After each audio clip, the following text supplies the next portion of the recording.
Hello दोस्तों, राम राम नमस्कार। सभी का हार्दिक स्वागत है क्वालिटी एजुकेशन के यूट्यूब चैनल पर। मैं मोहन सिंह चौधरी सभी का हार्दिक अभिनंदन स्वागत करता हूं। जैसा कि आपको पता है कि अपने राजस्थान का कल्चर का सब्जेक्ट यहां पर डिस्कस कर रहे थे अपन लोग, जिसमें अपन ने पहला टॉपिक पढ़ा राजस्थान का दुर्ग, और इस टॉपिक में अपन ने चित्तौड़गढ़ दुर्ग जो है पूरा कर लिया था। इसी श्रृंखला को आगे बढ़ाते हुए आज मैं आपको जो पढ़ाऊंगा वो पढ़ाऊंगा रणथंभौर का दुर्ग। बहुत इंपॉर्टेंट दुर्ग है रणथंभौर की अगर बात करेंगे तो। और रणथंभौर का दुर्ग इसलिए शुरू कर रहा हूं मैं यहां पर क्योंकि चित्तौड़गढ़ का छोटा भाई कहलाता है रणथंभौर का दुर्ग। आइए डिस्कस करते हैं रणथंभौर दुर्ग के बारे में टू द पॉइंट। यदि रणथंभौर दुर्ग को देखें अपन, तो रणथंभौर दुर्ग जो कि बहुत शानदार दुर्ग है,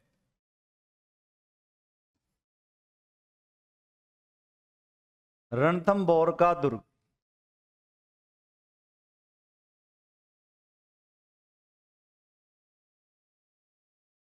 यदि इस दुर्ग की बात करेंगे तो ये जो दुर्ग है रणथंभौर का दुर्ग, ये स्थित है सवाई माधोपुर में। यदि इसकी स्थिति लोकेशन देखेंगे आप लोग तो ये स्थित है सवाई माधोपुर में। सवाई माधोपुर में स्थित है रणथंभौर का दुर्ग। सवाई माधोपुर में कौन सा दुर्ग? रणथंभौर का दुर्ग। कहां पर स्थित है? सवाई माधोपुर में। आगे देखते हैं नेक्स्ट। तो रणथंभौर का जो दुर्ग है, इस दुर्ग का निर्माण जो करवाया था वो करवाया है रणथंभौर दुर्ग। ये स्थित है सवाई माधोपुर में और 7 पहाड़ियों पर स्थित है ये दुर्ग। 7 पहाड़ियों पर स्थित, 7 पहाड़ियों पर स्थित है। यदि अपन बात करेंगे कि इसकी आकृति किस प्रकार की, तो इसकी जो शेप है, आकृति है, इसकी शेप की बात करते हैं तो इसकी शेप या आकृति जो है वो किस प्रकार की है, तो आकृति है इसकी त्रिभुजाकार, सॉरी अंडाकार। आकृति इसकी किस प्रकार की है? अंडाकार आकृति का दुर्ग है। देखो कैसी आकृति का दुर्ग है, अंडाकार आकृति का दुर्ग है, 7 पहाड़ियों पर स्थित दुर्ग है। और ये दुर्ग कोई छोटा मोटा दुर्ग नहीं है, राजस्थान का बहुत बड़ा दुर्ग है। यदि इस दुर्ग की बात करेंगे तो ये दुर्ग बनवाया था 8वीं सदी में रंती देव द्वारा। निर्माण की बात करेंगे तो निर्माण किसने करवाया भाई इस दुर्ग का? तो निर्माण करवाया इस दुर्ग का, तो निर्माण करवाया है कब? 8वीं सदी में। 8वीं सदी में निर्माण 8वीं सदी में करवाया है रंती देव ने। रंती देव ने निर्माण करवाया है। जबकि एक और बताया जाता है इसके बारे में 9वीं सदी में। 9वीं सदी में 9वीं सदी में रणथान जी ने, रणथान चौहान ने निर्माण करवाया। रणथान चौहान ने निर्माण करवाया, ऐसा बताया जाता है कि रणथान चौहान ने निर्माण करवाया इसका 9वीं सदी में। कुछ लोग कहते हैं, कुछ इतिहासकार कहते हैं कि इसका 8वीं सदी में निर्माण रंती देव ने करवाया था। आखिरकार निर्माण किसी ने भी करवाया हो, ये 2 ऑथेंटिक प्रूफ यहां से मिलते हैं।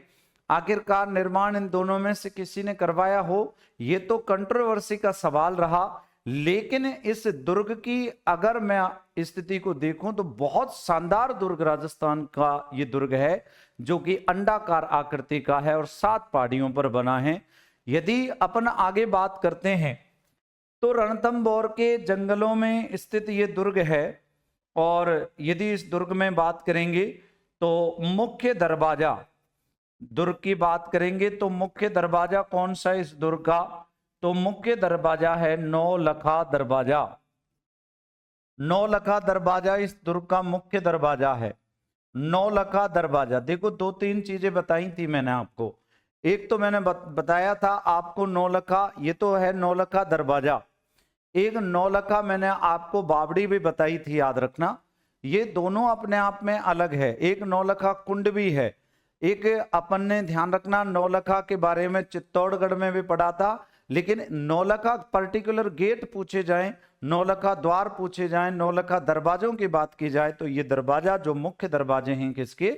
रणथंभौर के।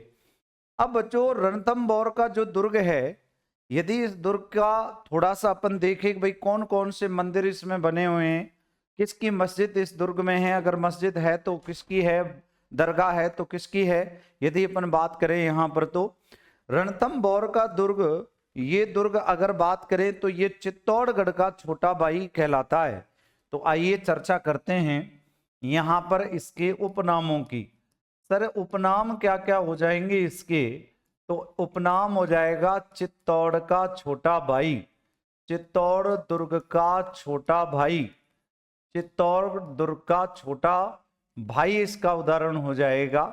इसके अलावा बात करते हैं तो इस दुर्ग को कहते हैं रणस्तंभपुर, रणस्तंभपुर का दुर्ग, रणस्तंभपुर का दुर्ग, रणस्तंभपुर का दुर्ग इसको कहते हैं। किस दुर्ग को रणस्तंभपुर का दुर्ग कहा जाता है? रणथंभौर दुर्ग को, जो कि बहुत शानदार दुर्ग है। अगर बात करेंगे तो अपन तो रणस्तंभपुर दुर्ग कहते हैं इस दुर्ग को। कहां पर स्थित है ये? चित्तौड़गढ़ का छोटा भाई जो कि रणथंभौर का दुर्ग है। और ये दुर्ग स्थित है कहां पर? ये दुर्ग स्थित है सवाई माधोपुर में, जिसकी आकृति यानी शेप कैसी है, आकृति की बात करेंगे तो इसकी आकृति है अंडाकार।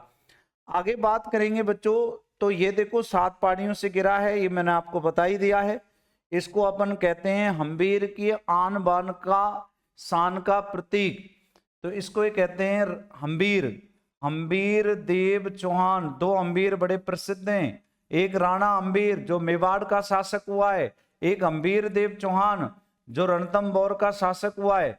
तो हम्बीर देव चौहान की आन बान शान, आन बान शान का प्रतीक, आन बान शान का प्रतीक, किसका प्रतीक? आन बान शान का प्रतीक। कौन सा दुर्ग है ये प्रतीक बताएंगे? ये है किसका? आन बान शान का प्रतीक हम्बीर देव चौहान की आन बान शान का प्रतीक। कौन सा दुर्ग बच्चों? रणथंभौर का दुर्ग। रणथंभौर दुर्ग के ही बारे में बात करेंगे बच्चों। तो इस दुर्ग का मुख्य अपन ने बात करी कि इस दुर्ग का जो मुख्य दरवाजा है वो कौन सा दरवाजा है? नौलखा दरवाजा। आइए अपन बात करते हैं, अब एक नोट में बात बता रहा हूं, रणथंभौर की दुर्ग की कुंजी, रणथंभौर दुर्ग की कुंजी, रणथंभौर दुर्ग की कुंजी, रणथंभौर दुर्ग की कुंजी झाइन दुर्ग को कहते हैं। बोलो किस दुर्ग को कहते हैं? झाइन दुर्ग। कहां पर है झाइन दुर्ग? रणथंभौर की कुंजी झाइन दुर्ग को कहते हैं। ये भी सवाई माधोपुर में स्थित है। तो झाइन दुर्ग को कहते हैं, क्या कहते हैं? रणथंभौर दुर्ग की कुंजी कहते हैं मेरे बच्चों। आगे देखो नेक्स्ट, यदि इस दुर्ग की बात करेंगे तो इस दुर्ग का छोटा भाई खंडार का किला कहलाता है। इस दुर्ग का छोटा भाई खंडार का किला कहलाता है।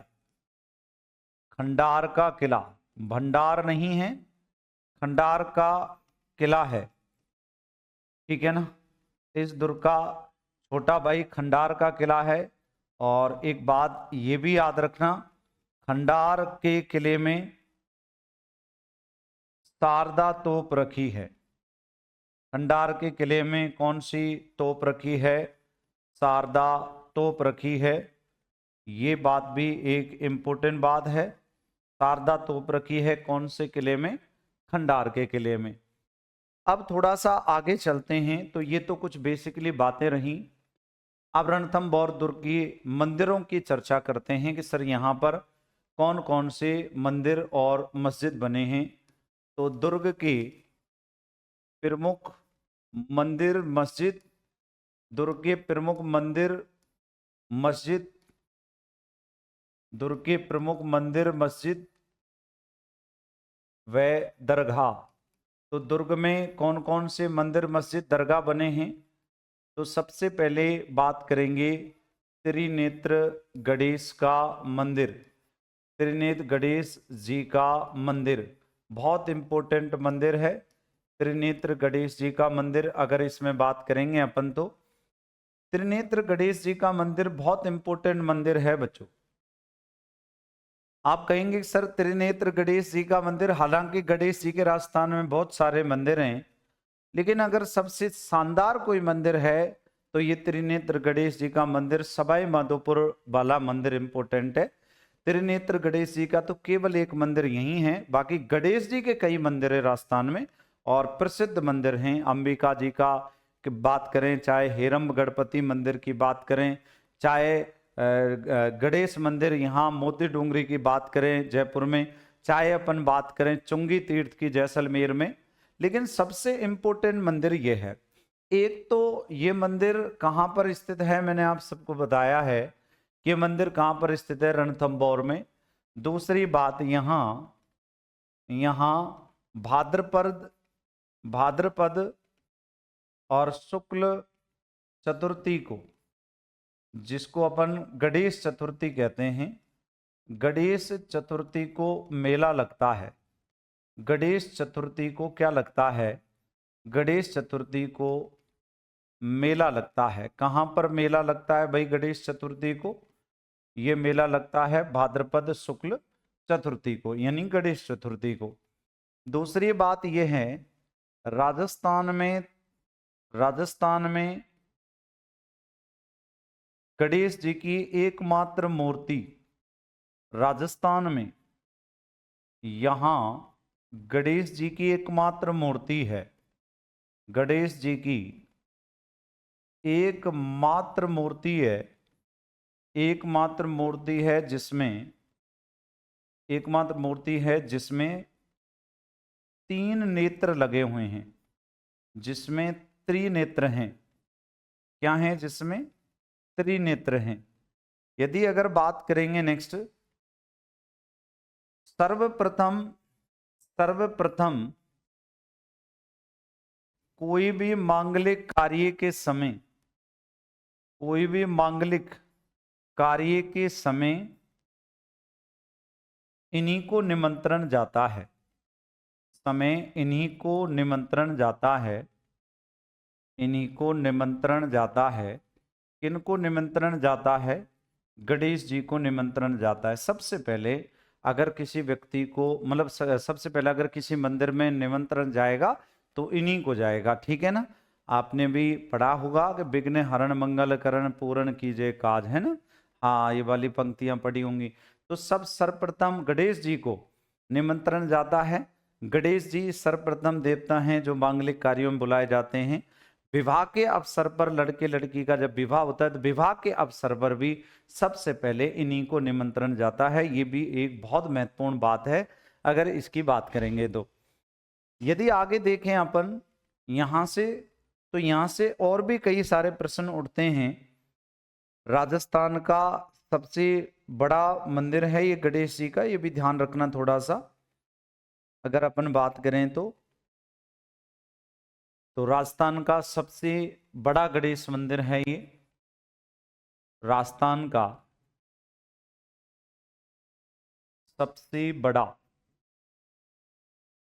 गणेश मंदिर।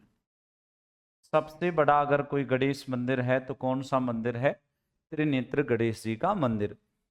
आगे बात करेंगे यहां पर, तो अगला मंदिर है शिव मंदिर।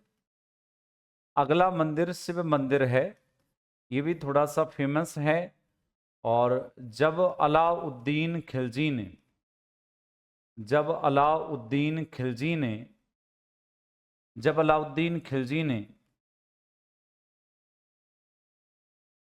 रणथंभौर दुर्ग पर आक्रमण किया, इसके बारे में चर्चा करेंगे इसके इतिहास में। आक्रमण किया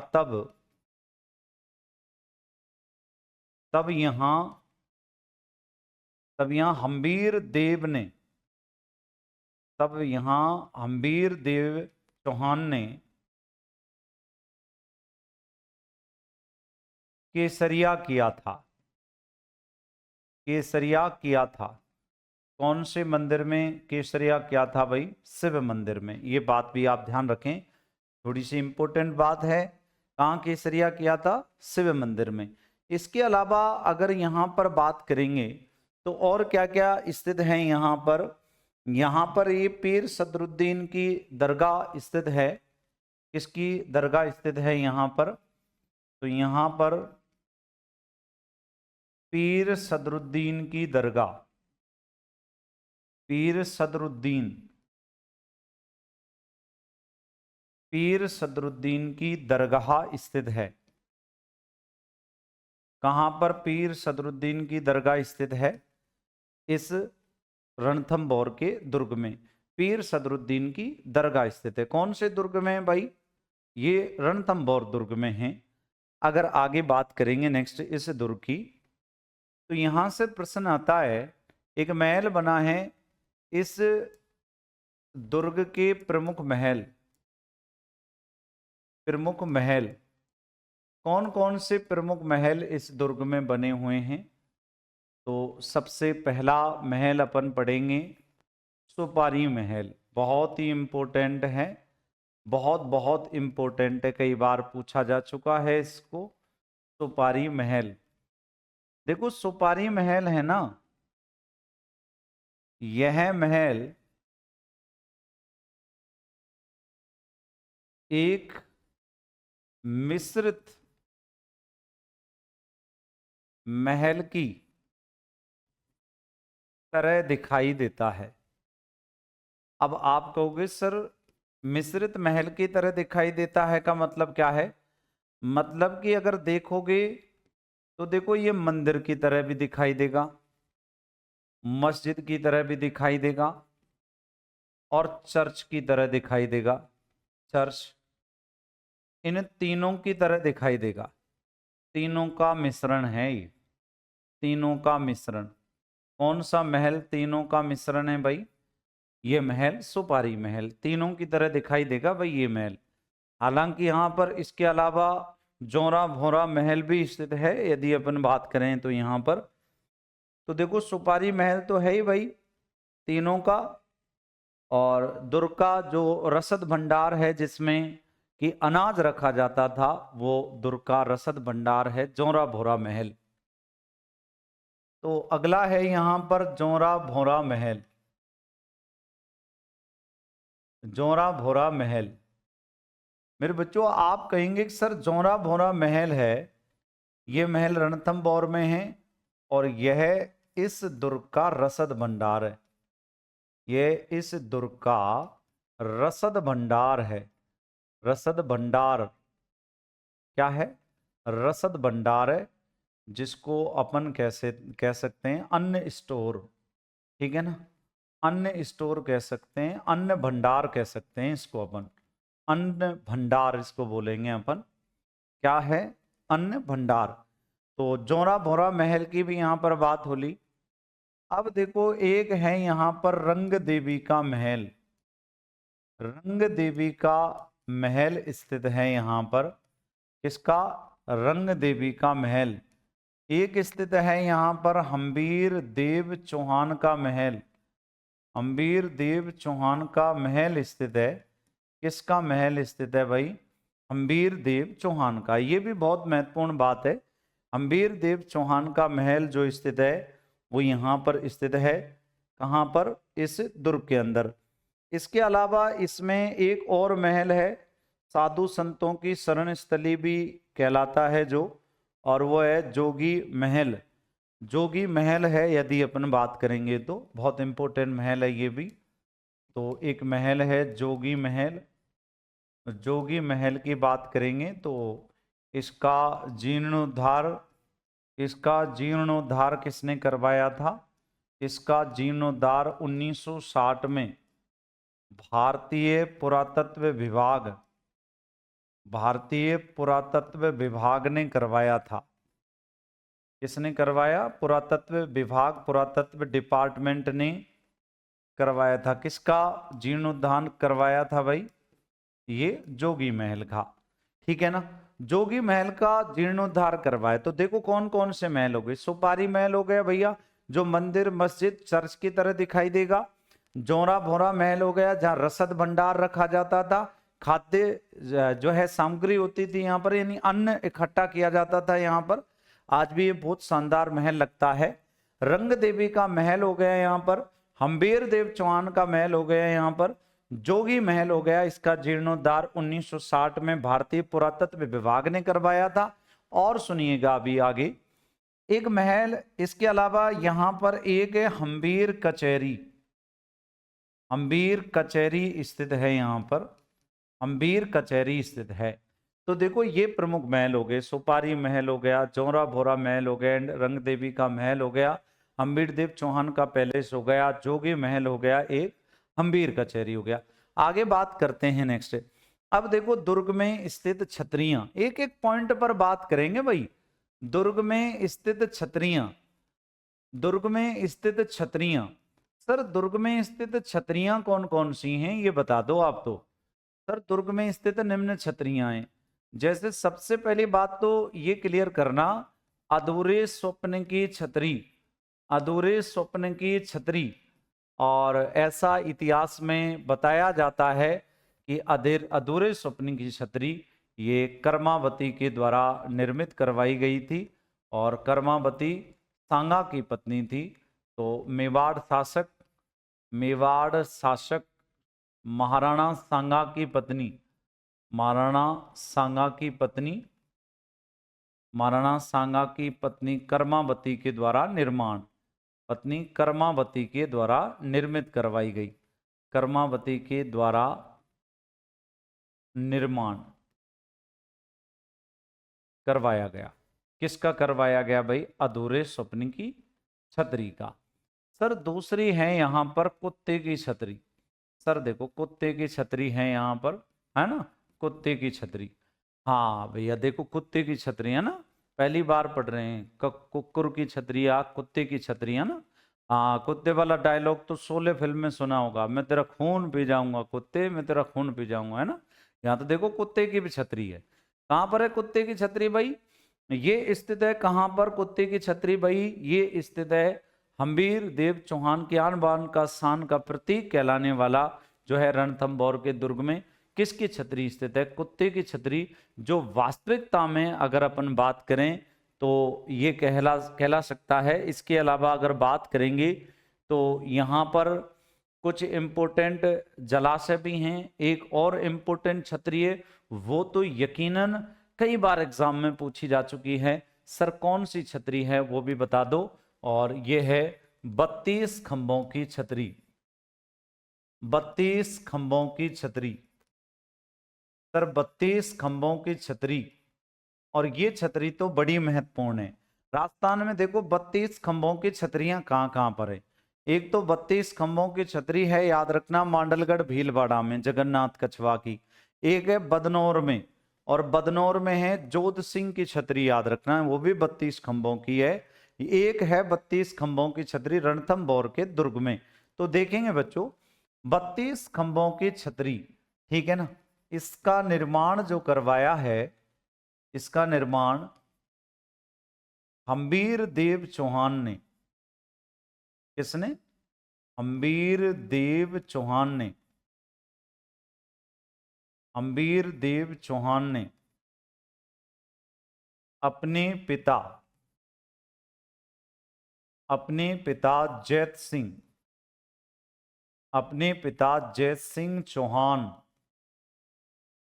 32 वर्ष शासक बना था ये, 32 वर्ष शासन किया, यूं कह दो शासन किया था, तो इसलिए 32 खंभों की छतरी बनवाई थी। तो अपने पिता जय सिंह चौहान, हम्बीर देव चौहान ने अपने पिता जय सिंह चौहान की याद में करवाया था, याद में करवाया था, ठीक है। इसे जय सिंह की छतरी भी कहते हैं, इसे जय सिंह की छतरी भी कहते हैं। क्या कहते हैं? जय सिंह की छतरी भी कहते हैं भैया इसे। 2 मंजिला छतरी है ये, 2 मंजिला छतरी। कितने मंजिला छतरी है? 2 मंजिला। यदि इस छतरी की बात करेंगे तो इस छतरी पर बैठकर, इस छतरी पर बैठकर हम्बीर देव चौहान हम्बीर देव चौहान, इस छतरी पर बैठकर हम्बीर देव चौहान न्याय किया करता था, न्याय किया करता था, इसलिए इसको अपन क्या कह देंगे, ठीक है ना, इसे न्याय की छतरी भी कहते हैं, इसे न्याय की छतरी भी कहते हैं भाई, इसे न्याय की छतरी भी कहते हैं। किस छतरी को अपन न्याय की छतरी कह सकते हैं, वो है 32 खंभों की छतरी। इतने सारे फैक्ट आपको याद करने 32 खंभों की छतरी से, ये सारे के सारे फैक्ट एग्जाम में पूछे जा चुके हैं। बहुत महत्वपूर्ण छतरी है 32 खंभों की। अगर छतरी की बात करें तो अपन, और 32 वर्ष शासन किया था जयसिम्हा जैत सिंह ने। और यही नहीं, यदि अपन बात करेंगे तो कुछ इम्पोर्टेंट कथन भी हैं इस दुर्ग के बारे में, वो कथनों की भी अगर बात करें अपन, तो पहले एक बार इतिहास पढ़ेंगे, तब कथनों को अपन स्पष्टता जो है क्लियर करेंगे। यदि अपन देखें तो आगे बात करते हैं, तो इसमें ध्यान रखना राजस्थान का पहला साका भी हुआ है इस दुर्ग में। कौन से दुर्ग में? इस दुर्ग में। तो इसमें कुछ जलाशय भी स्थित हैं, आगे देखेंगे कुछ जलाशय। अब कौन कौन से जलाशय हैं आप ये कहेंगे कि सर इसमें जलाशय कौन कौन से हैं, तो दुर्ग में स्थित जलाशय, दुर्ग में स्थित जलाशय, सर जलाशय बताओ दुर्ग में कौन कौन से जलाशय स्थित है। तो एक जलाशय तो है इसमें पदमला तालाब, सर एक तो है इसमें पदमला तालाब। अच्छा दूसरी बात, दूसरा कौन सा जलाशय है? रानी हाड़ा तालाब, एक सपना बावड़ी स्थित है इसमें, सपना बावड़ी, सपना बावड़ी इसमें स्थित है। और एक स्थित है रानी हाड़ा तालाब या हाड़ी तालाब, ये स्थित है रानी हाड़ी तालाब। तो देखो ये स्थित है। इसके अलावा ऐसा कहते हैं कि इसमें एक और जलाशय है जिसका नाम है गुप्त गंगा। तो गुप्त गंगा, तो गुप्त गंगा जलाशय भी इसमें स्थित है। ये प्रमुख जलाशय हैं। कौन कौन से जलाशय हैं भाई? पदमला तालाब है, देख सकते हैं, सपना बावड़ी है, रानी हाड़ी का वो तालाब भी है यहाँ पर, गुप्त गंगा जलाशय भी है। अगर अपन बात करेंगे तो रणथंभौर की बात करें तो रणथंभौर जो है आरंभ में चौहानों के अंडर में रहा, चौहानों के पास रहा दुर्ग। और यहाँ पर रणथंभौर में अगर देखें दुर्ग के अंदर, तो देखो इस दुर्ग में, इस दुर्ग में चौहान वंश की नींव, चौहान वंश की नींव पृथ्वीराज चौहान तृतीय, पृथ्वीराज चौहान तृतीय, पृथ्वीराज चौहान थर्ड ने, सॉरी पृथ्वीराज चौहान थर्ड के पुत्र गोविंद राज तृतीय, गोविंद राज थर्ड ने 1194 ईस्वी में डाली,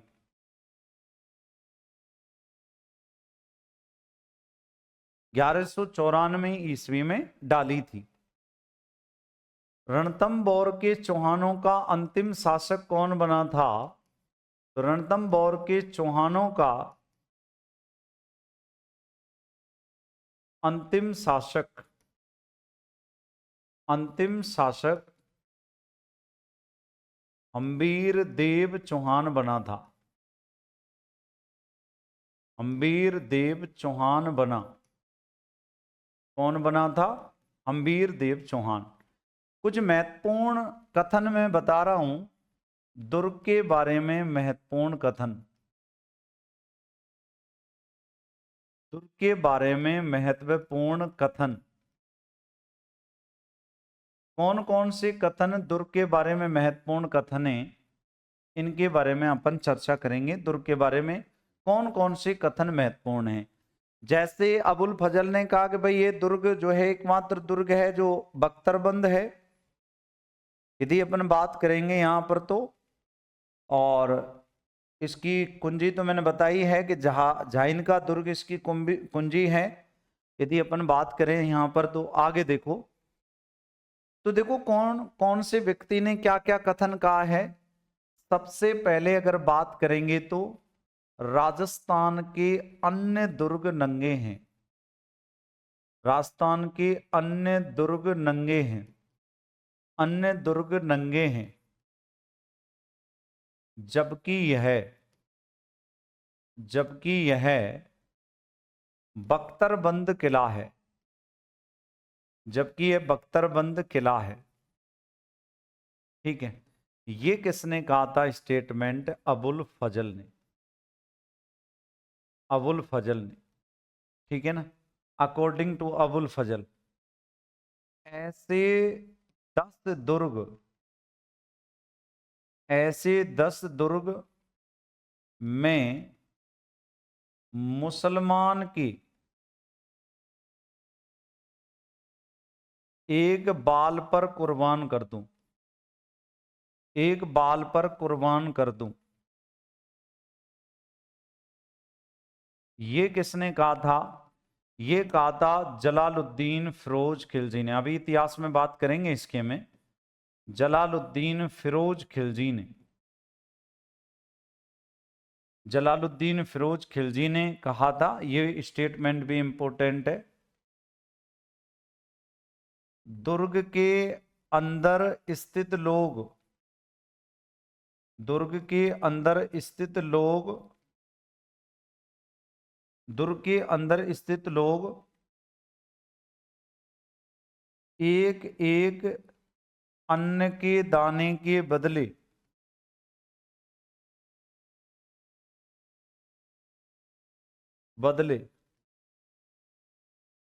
सोने का दाना देने को तैयार थे, देने को तैयार थे। ये भी किसने कहा है? ये कहा है अमीर खुसरो ने। ये अमीर खुसरो का स्टेटमेंट है। अभी बात करेंगे अमीर खुसरो का स्टेटमेंट। एक बात और अमीर खुसरो ने इसके बारे में कही थी, आज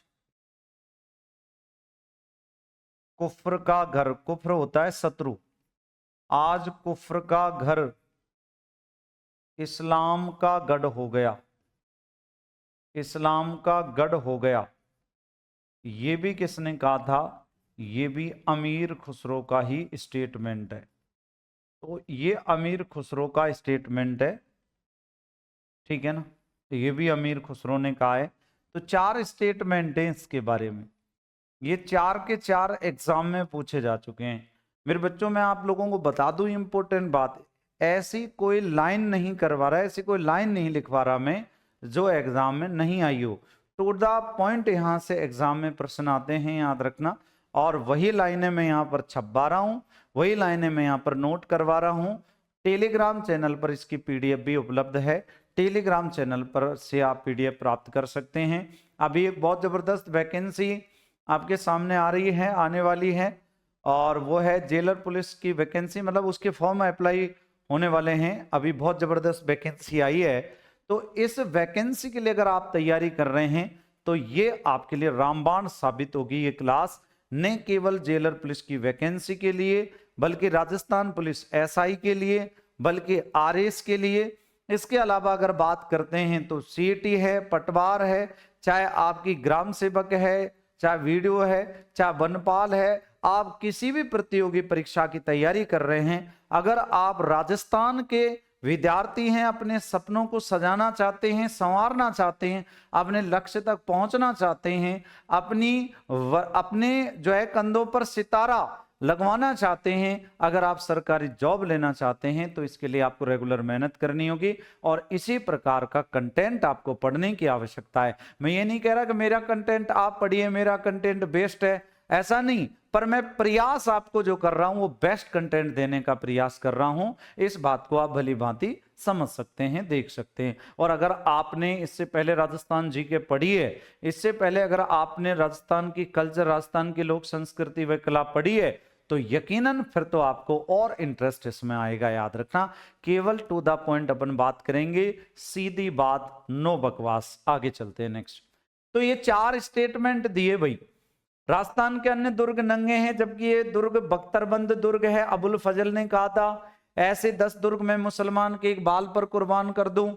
ये जलालुद्दीन फिरोज खिलजी ने कहा। दुर्ग के अंदर स्थित लोग एक एक अन्न के दाने के बदले एक एक सोने का दाना देने को तैयार थे। ये अमीर खुसरो ने कहा था। आज कुफ्र का घर इस्लाम का गढ़ हो गया, ये अमीर खुसरो ने कहा था। थोड़ा सा अब इसका इतिहास देखते हैं कि इसका इतिहास क्या रहा है। तो बात करते हैं रणथंबोर दुर्ग का इतिहास। रणथंबोर दुर्ग का इतिहास। सर रणथंबोर दुर्ग का इतिहास क्या रहा है? तो मैंने पहले ही कहा कि भाई चौहानों की आन बान शान का प्रतीक है ये दुर्ग, नो डाउट। और इस दुर्ग की बात करते हैं तो ये दुर्ग बहुत शानदार दुर्ग, जिसके अंतर्गत जो है काफी सारे जलाशय स्थित हैं, काफी सारी छतरियां बनी हैं, काफी सारे महल इसके अंदर स्थित है। प्रमुख दरवाजा नौलखा जो है दरवाजा, इसमें अपन ने पढ़े। अब बात करेंगे आगे नेक्स्ट। तो इसका इतिहास क्या रहा है?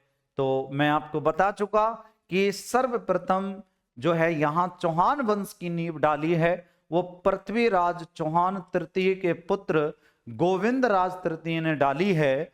और इस चौहान वंश का या रणथंबोर के चौहान वंश का जो आदि पुरुष होगा, मूल पुरुष होगा या प्रथम पुरुष होगा, संस्थापक होगा, वो गोविंद राज तृतीय होगा। जबकि अंतिम शासक रणथंबोर के चौहानों का कौन था? हम्बीर देव चौहान। हम्बीर देव चौहान जिसके समय तो भाई साहब बहुत विकट स्थिति आई। न केवल जलालुद्दीन फिरोज खिलजी ने जो है रणथंबोर पर आक्रमण किया, बल्कि अलाउद्दीन खिलजी ने भी जो है रणथंबोर दुर्ग पर आक्रमण किया था। और ये जो है हम्बीर देव चौहान, जिनके बारे में कहा जाता है कि सिंह सवन सतपुरुष बचन कदली फलत एक बार और तिरिया तेल हम्बीर हट चढ़े न दूजी बार। तो देखेंगे यहां पर रणथंबोर दुर्ग के इतिहास की बात करते हैं थोड़ा सा, या रणथंबोर दुर्ग के इतिहास में, या रणथंबोर दुर्ग पर आक्रमण, दुर्ग पर तुर्की आक्रमण,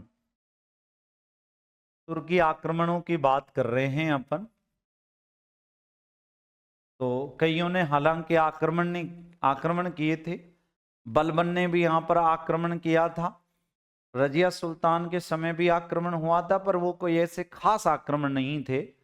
और सबसे पहले अगर कोई आक्रमण हुआ है इम्पोर्टेंट, तो 1290 व 1292, वैसे इसकी जो राइट डेट बताई जाती है 1290, 91 व 1292 में 2 बार, 1290, 91, 1292 में 2 बार इस दुर्ग पर जलालुद्दीन फिरोज खिलजी ने, जलालुद्दीन फिरोज खिलजी ने आक्रमण किया था। मेरे बच्चों, यहां से बड़े कंट्रोवर्सी के प्रश्न आते हैं। और जैसा कि यहां देख सकते हैं, आपके इस दिमाग में सवाल भी उठ रहा है यहां से कि सर ये 1290 है या 91 है। तो ये डाउट मैं आपका क्लियर कर देता हूं। देखो, दूसरा आक्रमण तो 1292 में हुआ है, तो नीट एंड क्लियर बिल्कुल ओके है। अब पहला आक्रमण जो जलालुद्दीन फिरोज खिलजी ने किया है वो 1290 या 91। सवाल यह है कि सर 1290 है या 91। तो बच्चों, जब 2008 में ये प्रश्न आया था, एक ग्रेड की परीक्षा हुई थी, उसमें ये प्रश्न आया था, तब वहां पर विकल्प थे 1290, 1291, 1292, 1293। तो तब इसमें राइट आंसर माना गया 1291, और होना भी 1291 अब भी वर्तमान में होगा, यानी होना ही चाहिए। ठीक है, तो राइट आंसर तो अगर 91 विकल्प में दे रखा है तो 1291 ही पहला आंसर टिक करना है आपको, जलालुद्दीन फिरोज खिलजी का आक्रमण। लेकिन एक पीटीआई परीक्षा हुई थी आरएसएम एसएसबी बोर्ड के द्वारा 2018 में, मैंने कहा ना एक भी लाइन ऐसी नहीं है जो एग्जाम में नहीं आई हो, टू द पॉइंट अपन पढ़ रहे हैं यहां पर। तो 2018 में पीटीआई परीक्षा हुई और पीटीआई परीक्षा में प्रश्न आया कि जलालुद्दीन फिरोज खिलजी ने पहला जो है आक्रमण रणथंभौर के दुर्ग पर कब किया, तो उसमें 1291 विकल्प में नहीं था, विकल्प में थे 1290, 1292, 1294, 1296। तो इस अकॉर्डिंग 1290 को सही माना गया। तो इसलिए अपन को दोनों याद रखने हैं, 1290 को और 1291 को। अगर 1291 देता तो कंट्रोवर्सी का प्रश्न बन जाता, अगर 1290 और 1291 दोनों ही एग्जाम में आ जाते हैं ऑप्शन में, तो 1291 ही करना है, क्योंकि 1290 में झाइन का दुर्ग जीता था और फिर 1291 में दुर्ग जीता था कौन सा, रणथंभौर, 1291 में आक्रमण किया था रणथंभौर दुर्ग पर। लेकिन दोनों ही बार असफल प्रयास हुआ इसका। रणथंभौर दुर्ग की कुंजी कहलाने वाले झाइन दुर्ग को तो जीत लिया जलालुद्दीन फिरोज खिलजी ने, लेकिन ये रणथंभौर को दोनों ही बार नहीं जीत पाया था। और जैसे लोमड़ी के भाव होते हैं ना, वो अंगूर जो है उनको लपकती है हाथ नहीं आते, फिर लपकती है हाथ नहीं आते, फिर लपकती है हाथ नहीं आते, और अंत तक क्या कह देती है कि अंगूर तो खट्टे हैं, मेरे लायक नहीं, मीठे नहीं है अंगूर। तो ऐसी इसकी हालत हो गई थी भाई साहब जलालुद्दीन फिरोज खिलजी की। और जलालुद्दीन फिरोज खिलजी ने कहा कि भाई ऐसे 10 दुर्ग तो मैं मुसलमान के एक बाल बराबर नहीं समझता, है ना, क्या है ये दुर्ग। और भाई साहब ये कह करके ये व्यक्ति लौट जाता है। तो दोनों ही बार असफलता हाथ लगी इसको, जलालुद्दीन फिरोज खिलजी ने, जलालुद्दीन फिरोज खिलजी ने दुर्ग की चाबी, दुर्ग की कुंजी कहलाने वाले, दुर्ग की कुंजी कहलाने वाले दुर्ग झाइन दुर्ग को जीता, झाइन दुर्ग को जीता, किंतु रणथंभौर को जीतने में, किंतु रणथंभौर को जीतने में,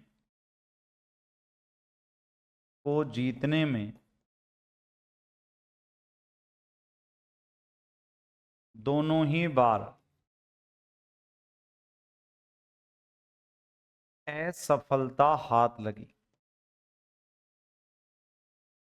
हाथ लगी थी, दोनों ही बार असफलता हाथ लगी थी। ये बात भी आप विशेष से ध्यान रखेंगे। यहां पर आगे बात करते हैं तो यहां से प्रश्न आता है कि इसमें एक मशीन है जिसका नाम है अर्रादा,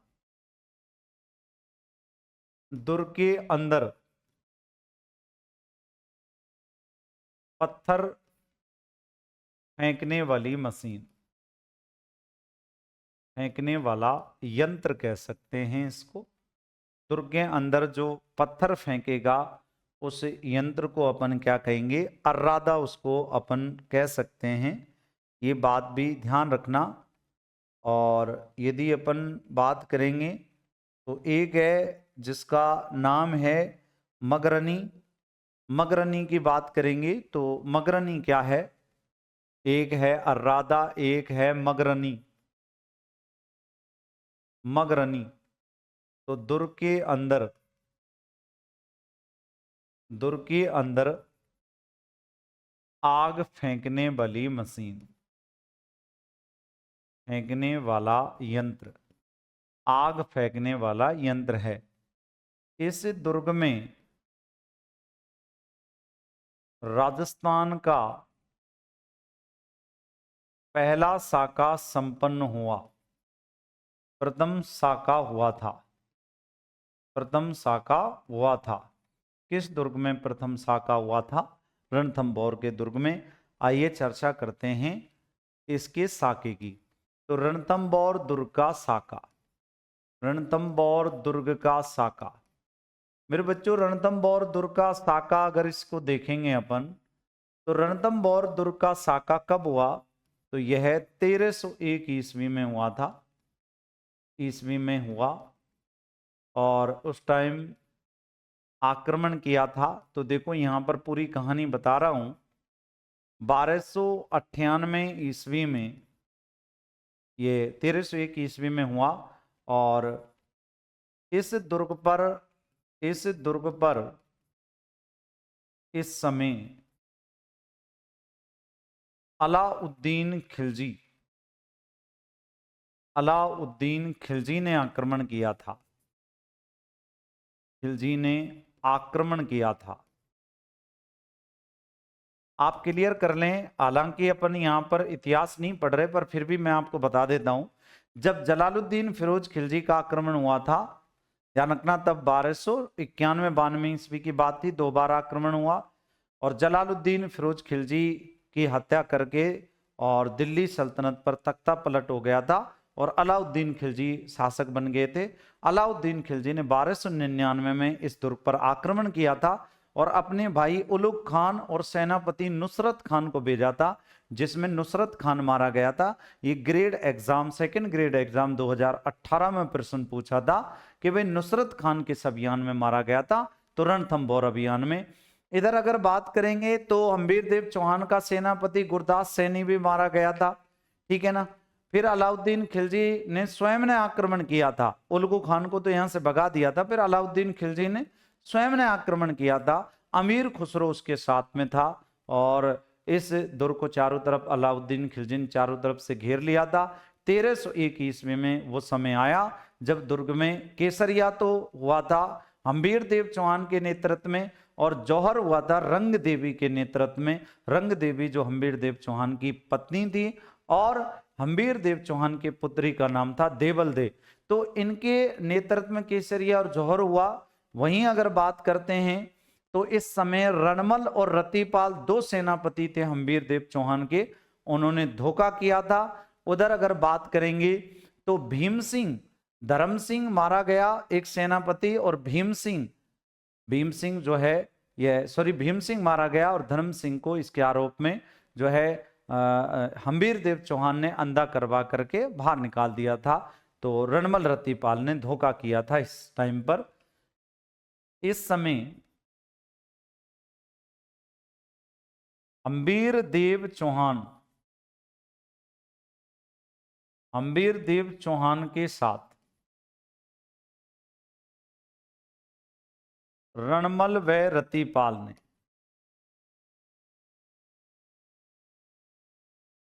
धोखा किया था।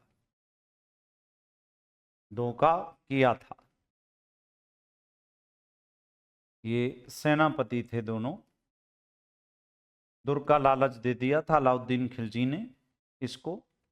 इस दुर्ग पर आक्रमण के कई सारे कारण बताए जाते हैं और एक प्रमुख कारण ये बताया जाता है कि अलाउद्दीन खिलजी का एक सेनापति और अलाउद्दीन खिलजी की पत्नी को यानी बेगम चिमनाबाई को, मोहम्मद शाह जिसका नाम था, तो अलाउद्दीन खिलजी की बेगम चिमनाबाई को यहाँ पर भगा कर ले आता है और हम्बीर देव चौहान उसको शरण दे देते हैं। तो देखो अगर बात करेंगे तो देखो साका हुआ, साका की बात करेंगे, साका हुआ जिसमें केसरिया तो जो किया गया था, केसरिया किया किसने? हम्बीर देव चौहान ने, हम्बीर देव चौहान ने। और जो जौहर किया था, जौहर किया, ये किया था रंग देवी ने, रंग देवी ने, रंग देवी ने जौहर किया था, जो पत्नी थी किसकी? हम्बीर देव चौहान की। इस अभियान की जानकारी अमीर खुसरो के ग्रंथ, अमीर खुसरो के ग्रंथ,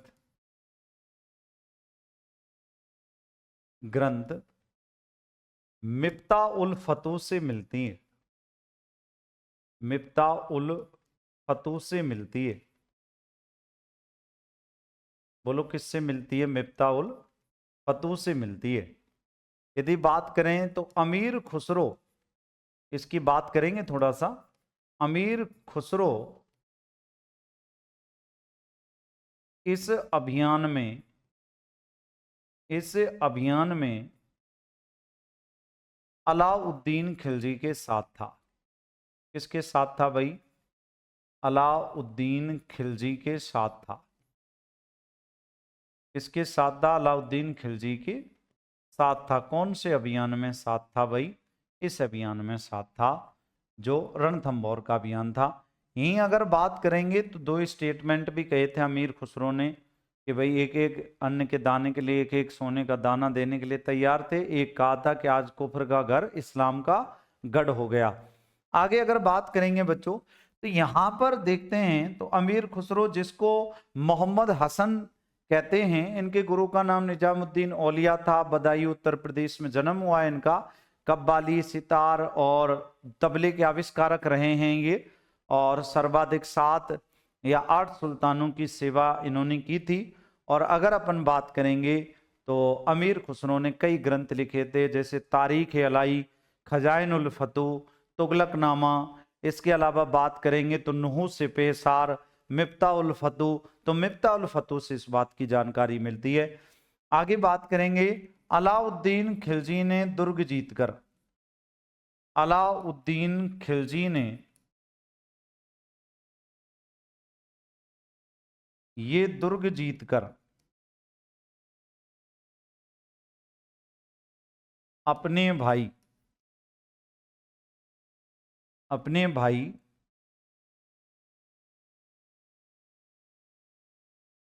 उलुग खान को दिया।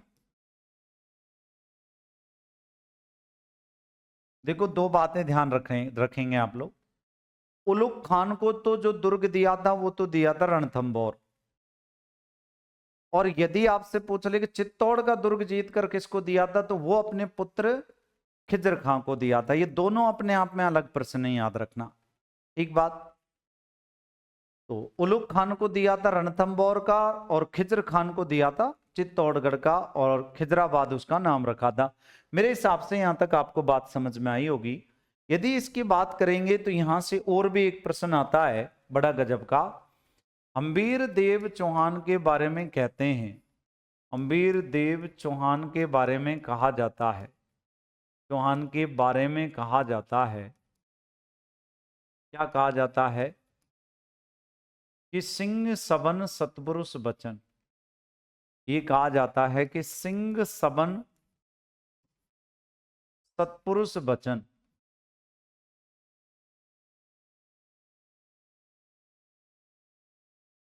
कदली फलत इकबाल, कदली फलत इकबाल। तिरिया तेल हम्बीर हट,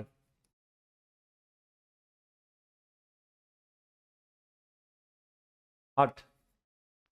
तिरिया तेल हम्बीर हट,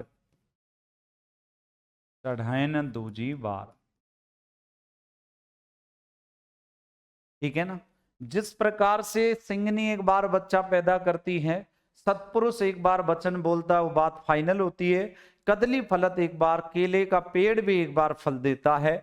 तिरिया तेल, लड़की को भी एक ही बार तेल चढ़ता है, दोबारा कभी नहीं चढ़ता। फिर हम्बीर हट, हम्बीर को जब एक बार हट हो जाता था तो बात फाइनल थी, फिर चाहे जान ही क्यों ना गंवानी पड़े। तो तिरिया तेल हम्बीर हट, चढ़े न दूजी बार। ये काम दोबारा हो ही नहीं सकते, ये काम ही एक बार के हैं। दोस्तों मेरे हिसाब से आप लोगों को यहां तक बिल्कुल स्पष्ट समझ में आ गया होगा। क्या कहा है कि सिंह सबन सतपुरुष बचन, कदली फलत एक बार, और त्रिया तेल हम्बीर हट, चढ़े न दूजी बार। ये बहुत इंपॉर्टेंट किंवदंती है जो इनके बारे में कही जाती है। दोस्तों ये रही आज की क्लास। आई होप ये क्लास आपको पसंद आई होगी। रणथंभौर के दुर्ग के बारे में अपन ने डिस्कस किया था। अगले दुर्ग के बारे में जानकारी प्राप्त करने के लिए आप तैयार रहें। डेली आपको शाम को 7 बजे 7 PM पर फिक्स टाइम पर आपको क्लास अवेलेबल होने वाली है। आप नियमित रूप से जुड़ सकते हैं। इस सीरीज को बहुत जल्दी ही हमारे माननीय नरेंद्र सर एक नाम देने वाले हैं और बहुत जल्दी ही एक कोड जनरेट करने वाले हैं जिससे आप लाभ उठा करके फायदा ले सकते हैं। दोस्तों बहुत बहुत धन्यवाद। राम राम, नमस्कार, जय हिंद, जय भारत। थैंक यू, सैल्यूट सभी को।